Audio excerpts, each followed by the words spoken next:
গতকালকে গ্রামের বাড়ি থেকে এসে আজকে সকালে নাস্তা খেয়ে 10টার দিকে বাজারে গিয়েছিলাম। একটু বাসায় বাজার ছিল না, তাই হালকা পাতলা ভাবলাম যে বাজার করে নিয়ে আসি আর কি চলার মতো। তারপরে ইলমার বাবা আসলে তো বাজার করবেই মাছ মাংসের। তো আমি এই যে মাছ নিয়ে আসছি, এখানে রুই মাছ নিয়ে আসছি 300 টাকা কেজি, মানে 1 কেজি 700 গ্রাম রুই মাছ নিয়ে আসছি। আর এইটা হলো খরকি মাছ।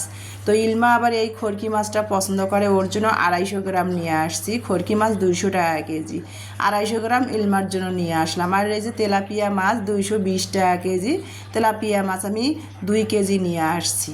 তো যাই হোক, মিলাই ঝিলাই বাজার করলাম। আর কাঁচা কলা নিয়ে আসছি। আমার মেয়েরা তো কাঁচা কলার তরকারিটা খায় না, কাঁচা কলার চপ বানিয়ে দিলে পছন্দ করে। তারপরে একটু খোলা পাস্তা নিয়ে আসছি। খোলা পাস্তা তো 110 টাকা কেজি, হাফ কেজি খোলা পাস্তা নিয়ে এসেছি। খোলা পাস্তাটা কিনলে আমার মনে হয় পড়তাই পড়ে।